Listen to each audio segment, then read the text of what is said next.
Please help me to welcome Becky Blalock.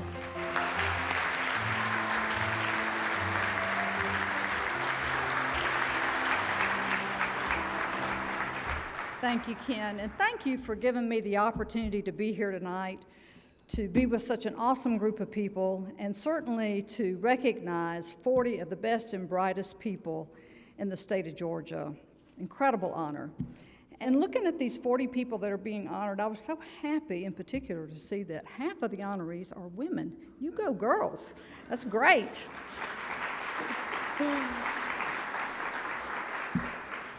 And young, 40 was a long time for me too. But some of our honorees tonight are as young as 27 years of age, which I think is phenomenal. And it reminds me of a quote that I like that says that there are two great days in all of our lives. The first one is the day we're born, and the second one is the day when we discover why. And for our honorees tonight, you have clearly reached that second day. You have made some significant things happen in your life. And that's important because for many people, that day never comes. The other thing I think is significant is you've done it at such a young stage of your life. And the flip side of that is that means there's so much more that you can do and give. And that brings us to my message for you tonight.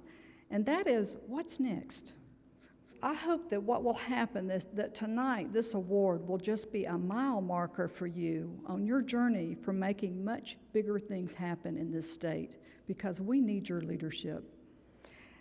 As was mentioned, I had the privilege of having a book published last year, and one of the things I wanted to do, I had a lot of success in the corporate world, and I learned a lot of lessons, things that my mama didn't teach me, frankly, because she didn't know. And I wanted to leave those lessons behind for the next generation of leaders like you. And I not only wanted to leave behind my lessons, I wanted to interview hundreds of other very successful people. And so I did. I interviewed both men and women. I interviewed people across industries. And I asked them many questions, but one of those questions was, if you had a young person entering the work environment today, what would be the single piece of advice you would have for them to help them be successful? And over again, I heard the same response, and that was I would encourage them to take more risk. I would encourage them to think big and get out there and be bold and dare to do more than they think that they can, to get out of their comfort zone. And that became the mantra for my book. My book talks about the fact that a comfort zone is a very dangerous place to be. We tend to gravitate there because that's the place where we feel safe and we feel valued and we feel accepted. And stepping outside that comfort zone sometimes doesn't feel too good because when you step outside it, you run the risk of failure. But you know what? You will never achieve all that you can in life if you aren't willing to push outside that comfort zone and do it on a very regular basis. Psychiatrists will tell you, and I know this won't come as a surprise, that we have far more conversations with ourselves than we ever do with anybody else. Does that surprise y'all? I'm sure it doesn't. But what you may not know is that somewhere between 60 and 65,000 of those thoughts happen every single day, and 85 to 90% of those thoughts are negative. We talk ourselves out of all kinds of things. We let doubts hold us back from being courageous and being confident about doing things, and that's perfectly normal. If you look at our ancestors, it was that series of warnings and doubts that allowed them to survive, and that's what's in the gene pool that got passed along to us. But there were also some of our ancestors who were courageous enough to push beyond that and try new things so that we could become the civilization that we are today. And so what you have to learn to do, if you really want to achieve all that you can in life, you got to be willing to put yourself out there and try new things, because failure is not failure. It's just feedback. It teaches us what doesn't work so we can be successful on the next try. I have a good friend in town. Her name is Julie Haley, and she's the CEO of a software company. And one of the things that Julie does is she challenges the people on her team, and she has a very highly successful company, to do something every week that makes them uncomfortable. to push outside that comfort zone. Because she says that unless you're doing that, then you're never going to be all that you can be in life. You're never going to find out what doesn't work. You should be making many, many mistakes, because mistakes teach us what doesn't work so we can be successful on the next try. The best example I have of that, and those of you that are big baseball fans will appreciate this, is Babe Ruth. Babe Ruth was the greatest home run hitter in history, with 714 career home runs. But you know what? If you go back and check the records, he struck out twice as many times as he hit home runs. Twice as many times. You see, he knew that the first thing you have to do is you got to be willing to get up to the plate. And you got to be willing to try. And then if you fail, well, okay, you fail, but you've learned something. And then you try again. And then you know what? You get better. And eventually you end up winning. So 40 under 40, one of the things I'd like to ask you is, are you putting yourself out there? Are you pushing out of that comfort zone and doing everything you need to grow? If not, you need to. I want to share with you the story of what I think is a phenomenal leader who exhibited tremendous leadership in doing things that made Georgia the great state that it is today. We all know his name, because if you've traveled in and out of Atlanta, you've seen it on your airplane ticket or on the billboard going in there. It was William Barry Hartsfield. And he, as a young politician in the 1930s, decided Atlanta was going to become an aviation hub. And you know, I got to tell you, today that seems like common sense. But back in the 1920s, it was not such a sure thing. So as a young city alderman, he took it upon himself to begin, as we all good economic developers know, to find the perfect site for an airport in Atlanta.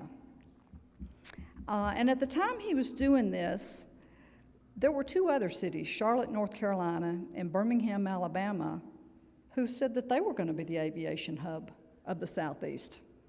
And Birmingham in particular could boast of a more central location, and Birmingham was already hosting some of the major landing routes in the country. So it was laughable to a lot of people that Atlanta thought it was going to be an aviation hub. But undeterred, he had an incredible vision, and he looked around, and lo and behold, he finds the perfect site for an airport. 300 acres just south of Atlanta. Had been an automotive racetrack, and so it was a flat piece of property with no trees on it, great for an airport. And guess what? There were a lot of naysayers. As word got out that this young city alderman was out looking for a piece of property, people said, well, I sure hope they're not going to spend taxpayer dollars on that. Only wealthy people are going to fly in an airplane, because most people had never had an opportunity to fly at that time. And certainly taxpayers' dollars should not be spent for something that only very wealthy people would benefit from. And oh yeah, those people that lived around the airport, ooh, they weren't happy either. Nobody wanted that noise from a new airport in their backyard. But undeterred, he moved forward. He went before the city council and asked them to purchase the property. And they told him no. But he was bold and daring, and he did not let that stop him. He went and optioned the land out of his own pocket. Now, you may think that's no big deal, but he was not a wealthy man. But he believed so much in his vision that he staked his own financial interest on that piece of property. So then, moves along a little bit more, and he realizes that we got this piece of property, now we need to get some landing routes. So he looks around Atlanta and says, who can I get to help me with this? And looks across the state of Georgia, and he finds Preston Arkwright, who was the then president of the Georgia Railway and Light Company, which is the predecessor to Georgia Power Company. And as it turns out, Preston Arkwright was also on the board of the Federal Aviation Administration. And together they identified the two people who were decision makers at the FAA on landing routes. So they invited these two people to come down to our state. And oh boy, did they wine and dine these people, the likes of which only people in the state of Georgia can do, including a ticker tape parade. And really, sort of the rest is history, because then Atlanta was awarded the prize New York to Miami flights and the Chicago to Jacksonville flights, which were prized. So we had the site, we had these great routes that were flying in and out of here, but we didn't have an airline. So then he began to look around, and he found in the state of Louisiana, a small, sleepy little crop dusting company. And they had just started carrying passengers on their planes. They could seat 5 passengers. So he convinced them to make Atlanta one of their destinations. And then after they'd been flying here for about 2 years and he'd built a really good relationship with them, he went back and he said, you know, I think you should move your headquarters to Atlanta. And if you move your headquarters here, we will lease you space for $1 a year for 50 years. Now, let me just tell you, don't you think it took some courage to negotiate a deal like that? But you know what? That sleepy little crop dusting company was Delta Airlines. And I just wonder if Hartsfield was alive today, if he could even fathom the many great assets that have accrued to our state as a result of his vision. If you look at the airport today, those 300 acres are 4,700 acres. There's $32 billion a year in direct revenue that flows into our state coffers. Frankly, Birmingham, Alabama never knew what hit them. And if you look at the population of the state of Georgia and the state of Alabama back in the 1930s when all these decisions, all these seeds were being planted, they were about the same size. We both had about 2.7 million people. Fast forward to today, and Georgia, with its 10 million people, is twice the size of Alabama. And there are 500,000 people with airport-related jobs in this state. I would venture to tell you that there is no other greater economic driver in our state than that airport. And the seeds that got planted back in the 1920s by William B. Hartsfield were critical to making all that has followed after that happen. So I ask you, 40 under 40, what's next for you? What is your vision? What are you going to dare to do next? Yes, you've had incredible success, and it's so wonderful that we're celebrating it tonight. But again, don't let it be the end of your destination, because you follow in a rich tradition of leadership in this state.